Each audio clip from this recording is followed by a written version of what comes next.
How's it going, laser bruisers? I'm Bobby Sixkilla and welcome back to the letter. We're in the PD, the police department, trying to get Zach out of the cells. Apparently he's still unconscious from being knocked out by... what's the butler's name again? I've forgotten. The German butler guy who knocked him flat out on his ass. Apparently he's still unconscious in the cells, and Captain Dipshit here is here to press charges, presumably. Especially since he's jelly because he thinks his wife likes her. So he's probably going to be pretty harsh, I imagine. But we can always hope for the best. Get him out of there before the ghost lady, rips his face off or whatever. Here we go. And like the arrogant show-off that he is, he makes sure his arrival is well noticed by everyone within the immediate vicinity. He's all about being the center of attention, man. Behind me, Isabella gasps. She has no idea how much of a trash his previous client is. Now she's going to get a frontline view of it.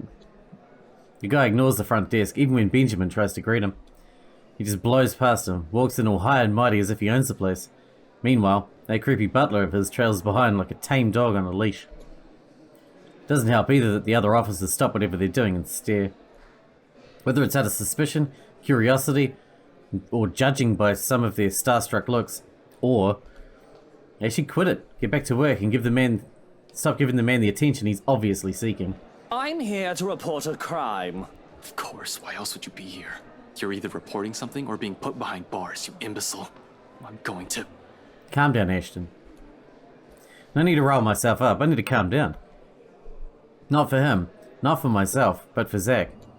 It's already difficult holding back when his face looks like it could use a good right hook. Better just let the chief handle him. Sure enough, he's the first to walk up to him, bearing a smile way too friendly for comfort. Looking at them like this makes me sick to my stomach. It's easy to know that there's something up underneath the guise of keeping up appearances. I'll be happy to assist you with that, Mr. Wright. You'll have to issue your statements as victim and witness. We'll have to determine probable cause and properly file a criminal complaint. Of course, you understand. Oh, I understand, though I don't see why you can't file that thing yourself. The cause is obvious, isn't it? He was breaking into my home in order to pilfer my belongings. Well, we'll still need that police report. The prosecutor will be the one to determine what charges you can legally file against the accused. Reports and prosecutors, why should we law-abiding citizens suffer through all that? Thugs like him should be kept off the streets. I mean, it's so obvious who these people are, you can practically spot them. Wait, hold up, is this guy for real? Can he hear himself? He's not saying what I think he's saying, I hope. Jesus, I got a bad feeling about what he's saying as well. We come here to our country, yeah, take here we go. advantage of our wealth and generosity, while we proper Brits work hard and pay our taxes. You don't work hard. You're born into money, you twat. You sit on your ass drinking fucking martinis. You think that's working hard? Your butler works hard. You don't. All the while they break our laws and ruin our civilized community. Trash like these should be kept contained. These uneducated... Now, Mr. Wright. I know you're upset about what happened, but perhaps we should move to my office. Before you make a bigger ass out of yourself than you already have. Of course. The sooner we can deal with the petty criminal, the better. I can't believe the audacity of this guy. Does he really think himself better just because he was born rich? I swear they should just ship these peasants back to where they came from. They're all criminals. It can't be helped. It's in their genes. In that case, they shouldn't be punished for it if they can't help it. Despite myself, in spite of every restraint I've placed on me, upon hearing those words, I can't help but open my mouth. Chief's warnings be damned. This is my friend. This is my friend he's fucking shitting on. Oh, let's not rush him. Attacking him would be stupid. Call him out. They're all criminals? It's in their genes? Come here and say that to my face, you bastard! Ash, don't. I realize my mistake only after her whispered plea reaches my ears. Isabella's fingers dig deep through the fabric of my jacket as she tries to hold me back. True, I shouldn't have put myself out like that. Out on the spotlight like that. But this guy, this fucking guy. Oh, and who is this loud young man? He glances at me like I'm a flea, a pest. But it's more disgusting how fast his expression changes once he spots Isabella behind me, recognition flashing in his eyes the moment his attention turns to her. I do recognize little Lily over there, though. Hello, long time no see. Is Pipsqueak your friend? Yes, sir. I'm sorry. He didn't... Don't apologize to him! He doesn't deserve it! I can't believe you're all just listening to his shit! You have to calm down, Ash. Should have kept my mouth shut. Frey, stand down! I'm so sorry, Mr. Wright. Luke, you have to excuse him. He's under a lot of stress. Just got removed from a case and the man is an acquaintance, you see. But I'm not taking any of my words back because he's an utter bastard. From the way he stares at Isabella to what he's done to Zack, it all reeks of the rot that is Luke fucking Wright. Even after so many years, nothing has changed. He's still the same slimeball who does everything he gets to get what he wants. The thief is a friend of a cop? Now that is the start of a joke if I've ever heard one. A thief and a cop walk into a bar. He's not a thief! And yet we found him trespassing on my property. Trespassing's not the same as thieving. There are eyewitnesses, and his grubby prints are probably all over my pristine walls as he was breaking in. Face the facts, little policeman. You've made the wrong sorts of friends. He's not a criminal! And that is the truth, but the way everyone's looking at me right now, that's supposed to be how Isabella felt when we wouldn't believe her about the letter. Just the thought of that leaves a bitter taste in my mouth. Getting our own just desserts, are we? And here she is, caught in the middle of this fight I've started. Isabella, tell him! You know Zack. He's not the kind of person who'd do this shit! Ash, we both know that. But yelling at him won't help Zack at all. Please. Calm yourself, Frey!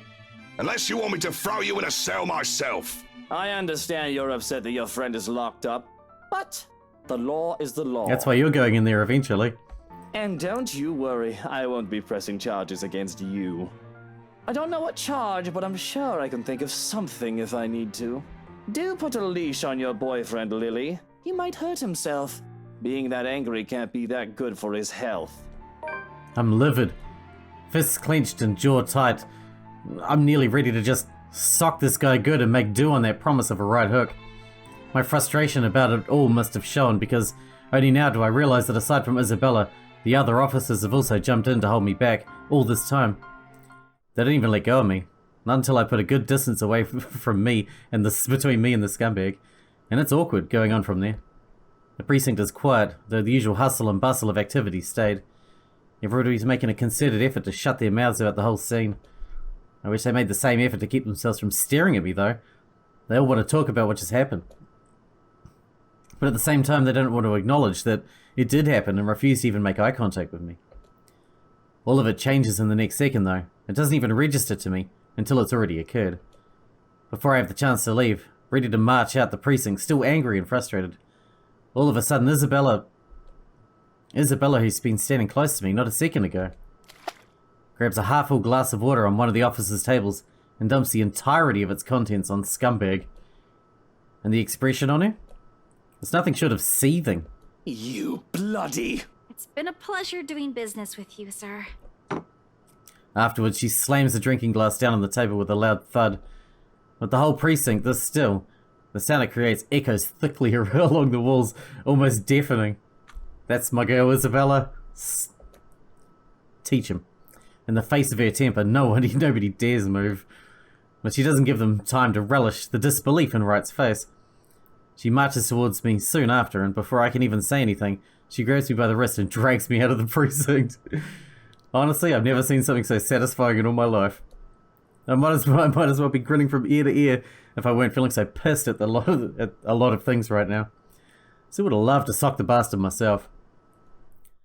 A few minutes later, finds the two of us sitting in mutual silence inside my car. With the two of us in a mood, thanks to one specific scumbag, it's better to keep our opinions to ourselves, lest we lash out at each other. Let it melt away on its own. How long until then? Can't tell. Zack's still in lockup, and I wasn't able to do a damn thing. Getting past getting angry and almost socking the living daylights out of scumbag. Really, I just want to hit something, damn it. I almost envy Isabella for having the guts to throw water at him. But as amazing as it is to watch, she still shouldn't have done that. This is Wright we're talking about. No matter how much he hits on any woman he sees in the street, the moment you piss him off, you better watch your back. It might have just been water, but she'll be living in the same city as him. Who knows when they'll meet again? he's just bunked up over at Anselm. I shudder to think how he can easily make your life hell with just the flick of his finger. It doesn't help that that thought alone adds a whole new level of irritation atop the disappointment, anger, and outrage. And in my frustration, I slam a hard fist down on the steering wheel. Oddly, it's what finally piques a reaction from me. You know what? You would have ended up in an even bigger problem if you did hit him. Which is why I didn't. You threw water at him. It won't leave a mark, though. He'll live. The only thing I ruined is his expensive suit. Still the same thing.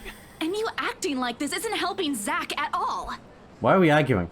Really, blame is the last thing I want to hear right now, especially with the stunt she pulled. She means well, but anger clouds a lot of things. Sometimes I can't just help but sprinkle my own answers with the same heat. I know, damn it. I know, damn it! Somehow admitting that out loud feels like a release in itself. As if the dam has been opened, every pent-up frustration spills from my mouth before stopping myself occurs to me. Seriously, it's one bad thing after another. First I get kicked off my own case, now Zach's in jail, and still no word from Rebecca. To top it all off, there's a ghost, a damn ghost of all bloody things, going after us. Everything's such a clusterfuck. Without any warning, she gives my forehead a hard flick. A sense of deja vu hits me. The pain is fleeting, but enough to stop my tirade. She appears completely unamused when I glance at her. There's no trace of anger in her eyes, though. Even lacks the sharpness Rebecca has when scolding someone. Hers is softer, but doesn't fail to nail the disappointed mother look. All at once, regret replaces the annoyance. You don't have to act so pissy all the time, you know? Well, she's right about that, at least. Not everything's gonna go your way. That's something you'll have to live with. Well, yeah, you learn that when you're a child. That's just how it is. Easy to say, but the moment everything goes south... Well, that's why we're here, right? It doesn't always have to be just you. You'll miss a lot of things in life, the good things, if you keep thinking like that. If my mama were here, you'd get a scolding. She throws a quick smile my way, then turns her attention back to the window. Her gesture leaves no room for an argument. For someone in some introspection, Lenny? The whole thing did serve to help clear her head, and just like that, somehow, everything doesn't look too bleak anymore.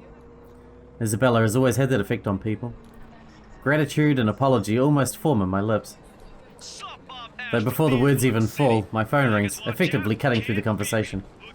A quick glance at the caller ID shows Rebecca's name blinking on the screen. Beside me, Isabella stares, waiting.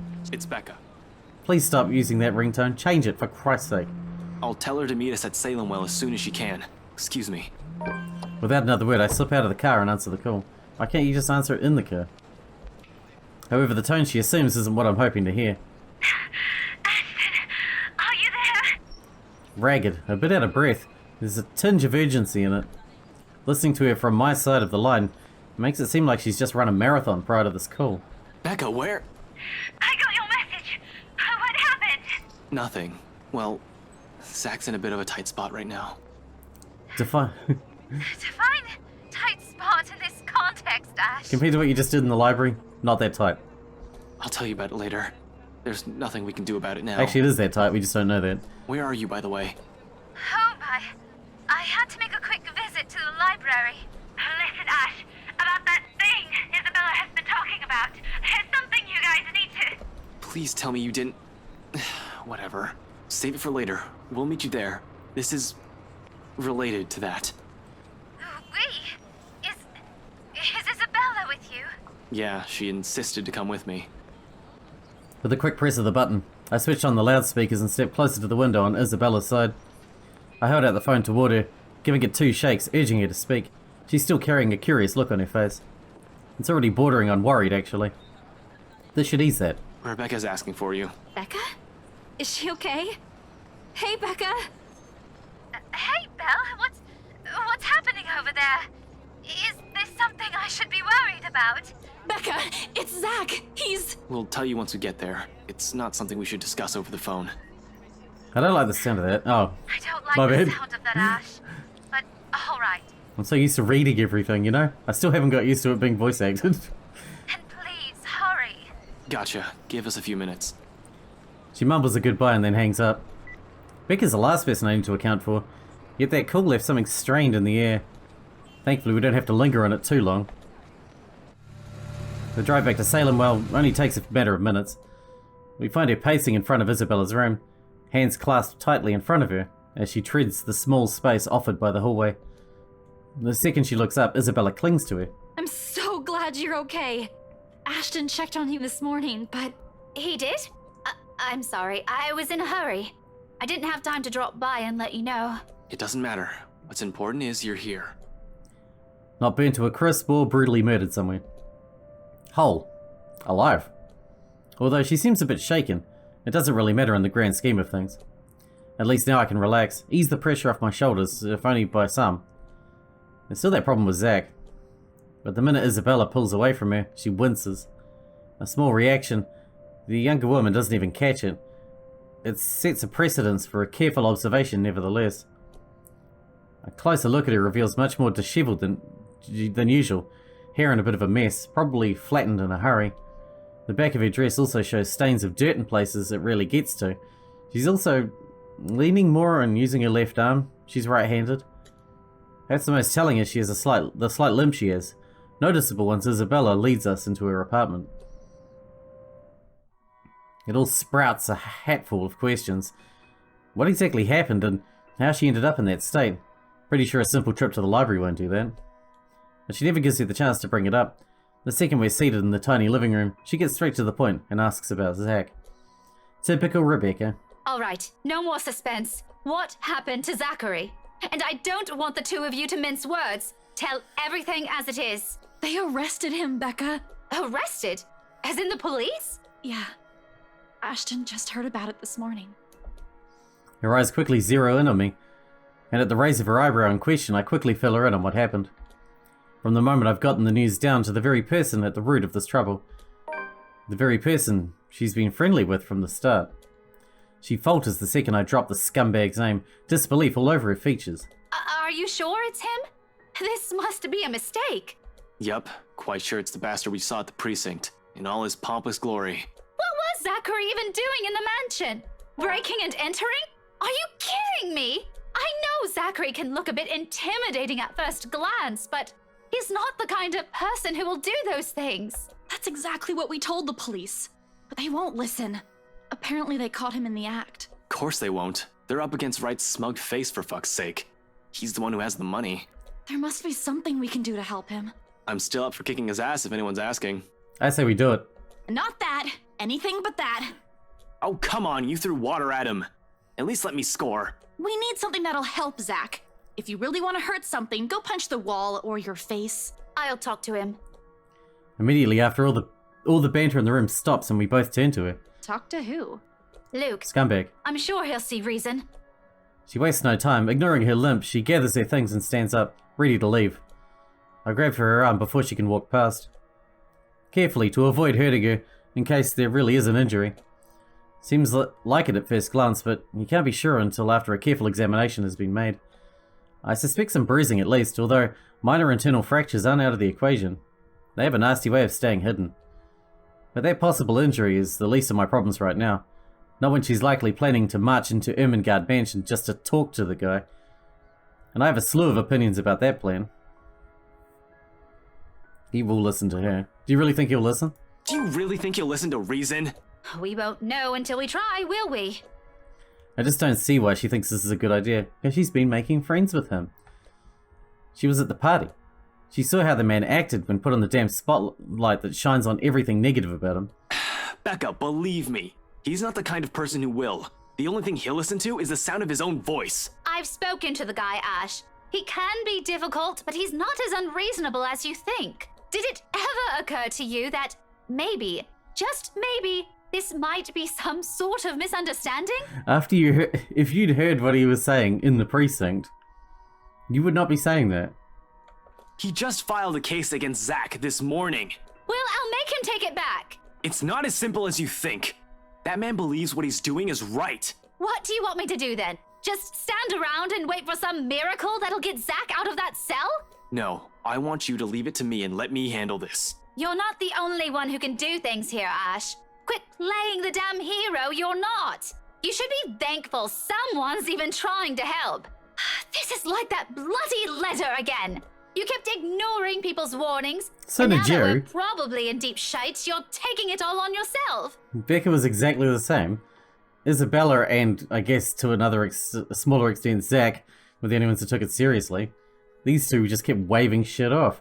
Why can't you be glad that people are trying to help you out? How? By running blindly into things? All I want is for you to be careful. I know what I'm getting into, Ashton. That arm injury and the limp tell a completely different story. Please tell me you did not just do something dangerous today. It was just a trip to the library. Besides, she caught me off guard. What? Did you think I went looking for her with a book in hand? I'm not stupid, Ash. And I'm not just going to stand around while my friend's in jail. I won't let that bloody ghost do whatever she wants to us either. If you can't accept that, feel free to stay the way you are. She pauses, anger briefly subsiding, then quietly, You're lucky no one has died yet. You're the one who kept brushing all of this cursed thing off. In fact, you're the one who dismissed Isabella first. Are you sure? Are you sure it wasn't you? The last one feels like a slap in the face, really. Rebecca has a knack for being brutally honest with her opinions. We've often clashed at times, yet I still respect her for it. I don't have a problem with her being brutally honest, if she wasn't such a fucking hypocrite. Her opinion is as valuable as every other person's I've let into my life, and this time she's right. I made a huge mistake. But damn it, I'm trying. And you didn't? Back at the movie house, you were agreeing with me. Becca, Ash, that's enough! Please. It's not his fault. Not anyone's. Everyone's still safe. Alive. We can still get Zach out. It's not too late. There's other stuff we should be focusing on. So please, just stop. Both of you. She still should have ran. That woman's not something she can hit with a book. Same thing goes with Wright. Believe me, Ashton, I did. Then a bloody cart came out of nowhere. Do you have any idea how painful being hit with one is? But you know what? If it weren't for a damn book, you wouldn't be yelling at me right now. I would be dead. A sobering silence descends in the room. Instantly, both our anger has been tempered as the gravity of that one word hits the three of us. Dead. Another close call. Another would have. Another one we've narrowly avoided. How long can we keep this up? We're bound to break at one point. No normal human being with a sane mind can last like this. It's a miracle Isabella hasn't cracked yet. After all, she was the one who found that letter. I've expected her to have caved in by now, yet her voice, calm and composed in the face of this, is what cuts through the thick air. Like you said, she's the first to be desensitized by it, I imagine. I'll go get a cold compress for that arm. You guys take a seat first. Ashton and I, we have a lot of things to talk about. Not only that, but she kind of already believed in the supernatural stuff, which means when it happens, I guess she's more accepting of it. Us, Ashton and Rebecca are still in denial about the whole thing, you know? It makes it a lot harder to come to terms with it if you can't even accept that it's real, you know? I don't know. But no more fighting, okay?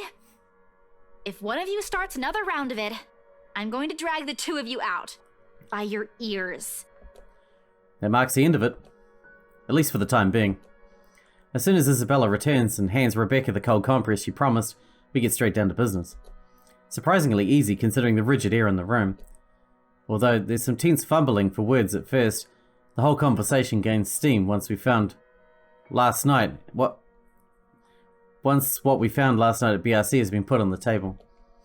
All at once, everything we brushed off, carelessly ignored and rudely dismissed, have been laid out for close scrutiny. Our own encounters with the woman, Rebecca's close brushes with death every time she appears, the dread, the fear, the terror she brings out, even in the bravest of us. Everything. Because no matter how bleak this all seems, there must still be a way out of this. There has to be. Logic be damned. Or at least, that's what Isabella and I would like to believe. Yet even as the cold morning light shifts to the warm hues of late afternoon and eventually night, none of this still makes a fucking damn bit of sense.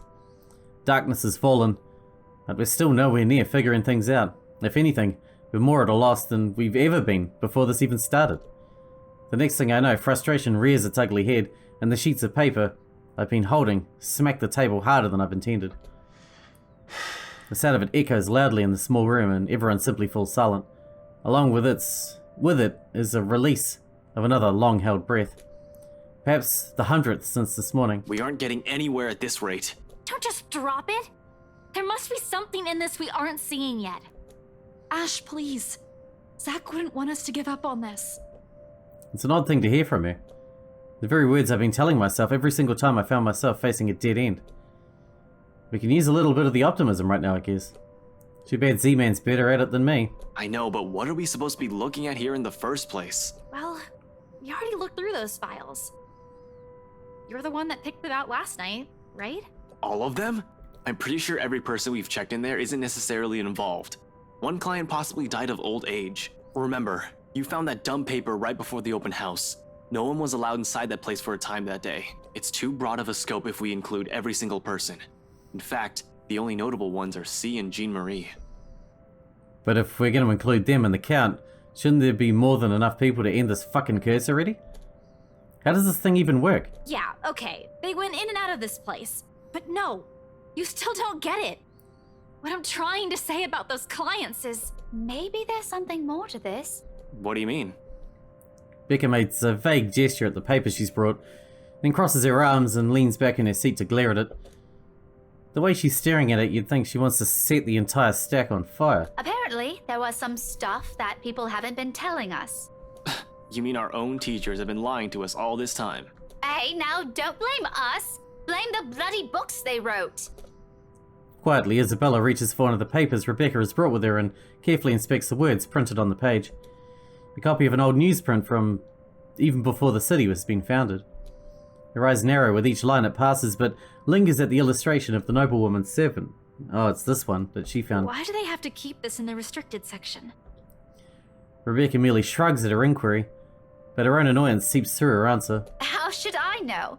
I wasn't even aware we have archives that go as far back as this.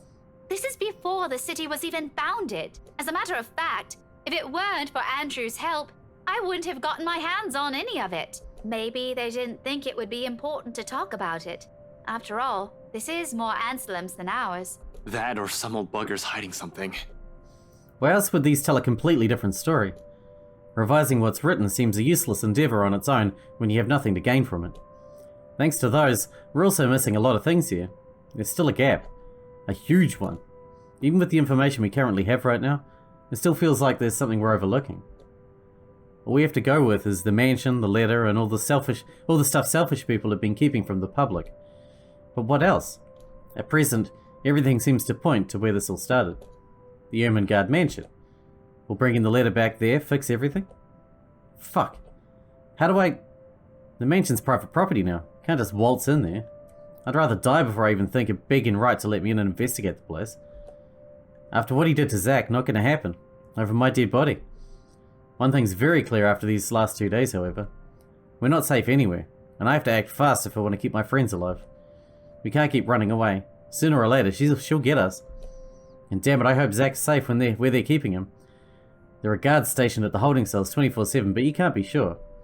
This is a ghost we're up against. Before anything happens, I have to put an end to this. Sighing, I stand up and stretch out the kinks of my back after several hours of sitting. We've been at this for too long. A break is needed. Time to let everything sink in or else we'll all be burned out. I know I will. And it's another thing I can't let happen when they're all counting on me like this. Albeit unspoken, it's in their eyes as they look up at me, waiting. We've been at this since morning. We should take a break for a few. The rest of it never makes it out of my mouth as something heavy and grating sounds from the far end of the room. A harsh booming noise rending through the eardrums of everyone in the room. All at once the two of them are on their feet, while I quickly palm for my gun on the table. However, before I can pull it up and remove the safety, the whole racket stops. Stillness descends in the room, and amidst the sudden hush, the three of us exchange anxious glances. So much for a break. Ashton, that might be... Gather everything. No questions asked. They waste no time getting to work, piling up the documents we've been reading through. Even Isabella's unusually sullen as she gathers everything in her arms. Her own movements sharp and precise, a deep furrow in her brow. There's fear, but something hardened and urgent overshadows it. But the moment doesn't last. Before we can even finish, another noise ups the tension already gripping the place. Suddenly, the lights go out and the wardrobe at the end of the room rattles, as if something inside's begging for freedom. Cautiously, eyes glued to it, I take a step forward, and I release the lock from my gun. I'm no trigger-happy person. I'm not even sure if this will work on a ghost. But right now, its smooth surface against my palm, with the trigger on my finger, provides the closest thing I have to relief as I approach the closet. Ashton, what are you doing? We have everything. We should just... We're gonna shoot a ghost. Worried as they both are, they immediately stop at the slight raise in my hand. We need silver bullets. Right, that works on ghosts too, right? Werewolves, vampires, ghosts. Silver bullets do everything. But the edge is there, while they all huddle in the space between the door and the room.